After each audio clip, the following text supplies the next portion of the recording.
juniors, I'm Archita Jay. I'm a psychology student at IPCW. Well, इस video में हम बात करेंगे सिमुलेटेड रैंक से रिलेटेड. ओके, तो सबसे पहले मैं कुछ टेक्निकल ग्लिच से रिलेटेड बातें कर लेती हूँ.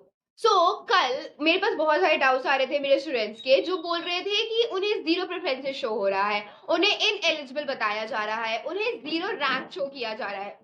सबसे पहले मैं बता दूं, it was just a technical glitch, इतना कोई इशू नहीं था. अगर आपको इनएलिजिबल बताया जा रहा है तो ये would be either a technical glitch. 90% of the बच्चे के साथ यही हुआ था कि वो टेक्निकल ग्लिच था, या फिर इट कुड बी कि आपने उन सारे कोर्सेज में अप्लाई कर दिया जिसमें आप एक्चुअली एलिजिबल नहीं थे. मैंने आपको बताया था कि आप जिन कोर्सेज में एलिजिबल होंगे वो ग्रीन से हाईलाइटेड रहेगा और जिसमें आप एलिजिबल नहीं होंगे वो ब्लैक से हाईलाइटेड रहेगा. तो ये आपको अप्लाई करते टाइम देखना था.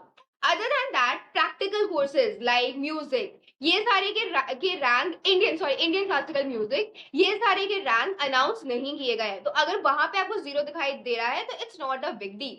अदर देन दैट, अगर मैं आपसे बोलूं कि does rank actually matter, no.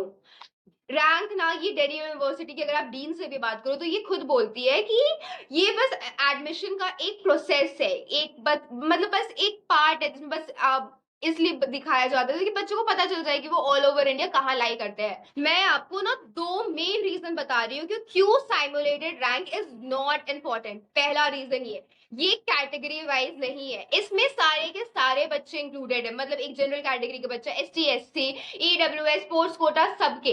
We all know कि जनरल कैटेगरी का कट ऑफ हाई जाता है एज कंपेयर टू कोटा वाले बच्चों का. सो लेट्स से कि एक कोटा वाले बच्चे का रैंक हमसे पीछे भी आता है, आपका रैंक लेट्स से 100 है और उनका रैंक 110 हुआ, तो भी ऐसा चांसेस होगा कि जनरल कैटेगरी के बच्चे का सिलेक्शन ना हो लेकिन एक कोटा वाले बच्चे का सिलेक्शन हो जाए. सो सिमुलेटेड रैंक के बेसिस पे आपको बिल्कुल कोई भी नहीं बता सकता है कि आपका सिलेक्शन होगा या नहीं होगा. एंड दूसरा, लेट्स से कि आपका फर्स्ट चॉइस इज बीकॉम, लेकिन आपसे जिनका रैंक हाई आया, लेट्स से कि आपका रैंक इज 100 लेकिन आपसे ऊपर वाले रैंक है लेट्स से 95, 96, 97, इन तीनों ही बच्चों ने बीकॉम को एज अ बैकअप कोर्स भरा था. उनका एक्चुअली एम था इकोनॉमिक्स ऑनर्स का. सो ऑब्वियस सा बात है ना कि उनके फर्स्ट प्रेफरेंस में इकोनॉमिक्स ऑनर्स होगा. अगर उन्हें इकोनॉमिक्स ऑनर्स अलॉट कर दिए जाते हैं तो फिर वो इकोनॉमिक्स ऑनर्स ले लेंगे. एंड देन ऑल्सो अभी आपके राउंड 1 आएंगे, then there would be round 2, round 3, spot round, mop round. अभी ये बहुत लंबा चलने वाला है. सो इस रैंक के बेसिस पे तो कुछ नहीं होगा. और जब तक ये round 2, round 3, round spot round and mob round आएगा ना, तब तक आधे से ज्यादा बच्चे अपने एडमिशन किसी और यूनिवर्सिटी, किसी और प्राइवेट कॉलेज में ऑलरेडी करवा लेंगे. तो इस रैंक से कोई फर्क नहीं पड़ता. बट यस, अगर मैं आपको एक ओवरव्यू दूं तो आपका अगर रैंक इज समवेयर अराउंड 300 से 400 तो आप एक बहुत अच्छा course in a very good college आप एक्सपेक्ट कर सकते हो. अगर आपका रैंक इज 500 से 600 के अराउंड तो आप एक decent college and decent course expect कर सकते हो. लेकिन मैं आपको बता दूं कि अगर आपका रैंक इससे नीचे है, 1000, 2000, 3000, 20,000, किसी किसी बच्चों को तो 30,000 भी है, मैं आपको बता रही हूँ कि दिल्ली यूनिवर्सिटी में आपका सिलेक्शन नहीं होने वाला. जो बात है वो डायरेक्ट है, या एक्चुअली होगा, इट्स नॉट दैट कि नहीं होगा, बट एकदम लोअर कोर्सेज में सिलेक्शन होगा. Like courses like English, political science, history, जितने भी कॉम्पिटिटिव कोर्स रहते हैं जिसके लिए कॉम्पिटिशन बहुत हाई है, उन कोर्सेज में आपका सिलेक्शन नहीं होगा. या फिर अगर हुआ भी तो लेट्स से कि कॉम्बिनेशन वाले कोर्सेज में होगा. Let's say political science plus Sanskrit, अगर आपने ऐसे कॉम्बिनेशन डाले तो आपके सिलेक्शन के चांसेस है. पॉलिटिकल साइंस प्लस म्यूजिक, अगर आपने ऐसे कॉम्बिनेशन डाले तो आपके सिलेक्शन के चांसेस है. अगर मैं बताऊं कि आप कब तक अपने प्रेफरेंसेस एडिट कर सकते हो, तो दैट वुड बी आप आज रात 11:59 तक एडिट कर सकते हो. जैसे ही 12 बजेंगे आपके प्रेफरेंसेस ऑटोमेटिकली लॉक कर दिए जाएंगे. ध्यान रखिए, आप छोटा से छोटा चेंजेस भी करते हो तो सेव का बटन क्लिक कर लेना. भले तुम सबमिट मत करो, बिकॉज ऑब्वियस बात है कि सबमिट वो ऑटोमेटिकली हो जाएगा, लेकिन सेव का बटन क्लिक करना मत भूलना, वरना तुमने जितने भी चेंजेस किए हैं वो नहीं आएंगे.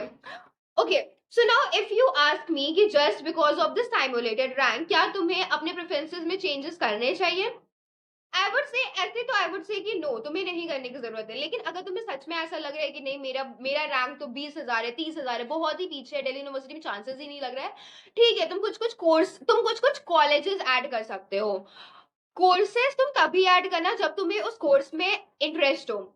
सी, बहुत सारे बच्चे ना सिर्फ ये सिमुलेटेड रैंक को देख के घबरा जाते हैं एंड वो कुछ ऐसा कॉलेज और कोई ऐसा कोर्स चूज कर देते हैं जो एक्चुअली उनको नहीं पढ़ना होता है.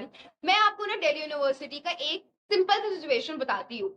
सी, अगर आपको राउंड 1 में सीट अलॉट होता है और आप बस ये सोच के सीट एक्सेप्ट कर लेते हो, फी पेमेंट कर देते हो कि लेट्स से कि ये अपग्रेड हो जाएगा, ऐसा नहीं होने वाला। It totally depends on your course. अगर आपका कोर्स ऐसा है जो कि बहुत कॉम्पिटिटिव है तो फिर तो कतई नहीं होने वाला। Like courses like history, political science, इसके अपग्रेडेशन के चांसेस बहुत कम होते हैं। 900 जिन बच्चों को 900 भी आएगा ना, आप इस देखोगे उनका भी अपग्रेड नहीं होने वाला है। लेकिन अगर आपके कोर्सेज ऐसे हैं लाइक म्यूजिक ऑनर्स या फिर फिजिकल एजुकेशन, इस टाइप के कोर्सेज है तो हाँ, अपग्रेड होने के चांसेस है। सो आप ये डिसीजन ना सोच समझ के लो, बिकॉज अगर आपको राउंड 1 में सीट अलॉट होता है और आप वो सीट को अपग्रेड करने के चक्कर में राउंड 2 राउंड 3 तक चले जाते हो, तो स्पॉट राउंड जहां पे बहुत सारे कॉलेजेस और बहुत सारे कोर्सेज में वैकेंसी होती है, आप स्पॉट राउंड में एलिजिबल नहीं होंगे। सो आई वुड सजेस्ट कि अगर आपको लेट्स से राउंड 1 में कोई ऐसा कोर्स, एक ऐसा कॉलेज मिल जाता है जो आप जिसमें आपको सच में इंटरेस्ट ना हो, आई वुड सजेस्ट कि आप ऑप्शन ड्रॉप कर देना। आप फी पेमेंट मत करना, या हाँ, आप फी पेमेंट बिल्कुल भी मत करना, या फिर आप ऐसा कर सकते हो कि राउंड 1 में फी पेमेंट कर लो, देख लो कि वो राउंड 2 तक जा रहा है या नहीं, एंड देन फिर आप उसी टाइम पैसा विड्रॉ कर लो। तो इससे क्या होगा कि आप स्पॉट राउंड में, and I am literally telling you, spot round में बहुत अच्छे अच्छे कॉलेजेस और बहुत अच्छा अच्छा कोर्स में सीट्स वेकेंट रहते हैं। आप स्पॉट राउंड में पार्टिसिपेट करना, एंड अगर आपका स्कोर कम है तो आपको इजीली सिलेक्शन, आपको इजीली एडमिशन हो जाएगा। अगर स्पॉट राउंड में नहीं भी होता है ना, तो स्पॉट राउंड के राउंड 1 आते हैं, राउंड 2 आते हैं, देन आता है हमारा mop up round. Last year पता है क्या हुआ था? मॉप अप राउंड में दिल्ली यूनिवर्सिटी मतलब क्लास के मार्क्स के बेसिस पे, यानी कि जो तुम्हारे 12th स्टैंडर्ड की मार्कशीट है उसके बेसिस पे एडमिशन ले रहा था। सो मॉप अप राउंड में आपके चांसेस बढ़ जाते हैं, बिकॉज बहुत सारे बच्चे ऐसे होते हैं जिन्हें 95-96% आया होता है अपने बोर्ड्स में, लेकिन for some reason like let's say कि वो आईएसटी के स्टूडेंट है, तो उन्हें 2 महीने का गैप उनके लिए इनफ नहीं होता है एनसीईआरटी कवर अप करने के लिए, इसलिए उनका स्कोर थोड़ा कम हो जाता है। तो ऐसे बच्चों का चांसेस बढ़ जाता है मॉप अप राउंड में एक अच्छे कॉलेज, एक अच्छे कोर्स में एडमिशन लेने का। तो आप एकदम पेशेंट रहो। I would like suggest you कि अगर आपका रैंक 700-800, एक्चुअली नॉट 700-800, अगर आपका रैंक इस 2000-3000 से कम है, मतलब ऑब्वियसली उससे ज्यादा है, उससे पीछे है, तो फिर आप बैकअप के लिए और यूनिवर्सिटीज और कॉलेजेस में अप्लाई कर दो, एंड देन आप मॉप अप राउंड और स्पॉट राउंड में भी पार्टिसिपेट करना। अगर आपका यहाँ पे मॉप अप राउंड या फिर स्पॉट राउंड में सिलेक्शन हो जाता है तो वेल एंड गुड, आप दिल्ली यूनिवर्सिटी में आ जाना, कंग्रेचुलेशन। लेकिन अगर नहीं होता है तो अदर यूनिवर्सिटीज या अदर कॉलेजेस में भी आपकी सीट एक सिक्योर हो जाएंगे। ऐसा नहीं रहेगा कि एट द एंड आप कहीं भी नहीं हो, बिकॉज अगर आप साउथ के कॉलेजेस में देखो तो साउथ के कॉलेजेस में एडमिशन वहां का कंप्लीट हो चुका है, और कॉलेजेस भी आई गेस बहुत सारे, आई गेस क्राइस्ट का कॉलेज उनका सेमेस्टर स्टार्ट ऑलरेडी हो चुका है। तो साउथ के कॉलेजेस में at the end moment admission लेना तो इज नॉट पॉसिबल। नॉर्थ के बहुत सारे कॉलेजेस है लाइक बीएचयू, एयू, बीबीएयू, उसमें आप एज अ बैकअप आप अप्लाई कर दो। Okay, so that's it for this video. मैं इस वीडियो को वापस से समराइज कर रही हूँ। इस वीडियो में मैंने आपको बताया कि सिर्फ सिमुलेटेड रैंक के बेसिस पे अपने प्रेफरेंसेस को चेंज ना करें।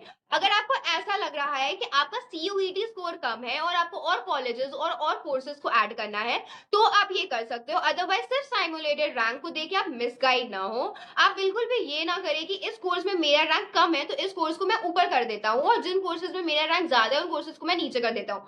आपके प्रेफरेंसेस से कोई फर्क नहीं पड़ता है। कॉलेज हमेशा उस बच्चे के पास आता है जिस बच्चे का स्कोर हाईएस्ट था, एंड देन फिर वो 980, 900, 800, 600, 500 ऐसे ऐसे वाले बच्चों के पास आता है। Okay, so that's it for this video. अगर आपको और कोई भी डाउट हो तो आप मुझसे इंस्टा पे बात कर सकते हो, या फिर the comment section is open for you. All the very best and bye.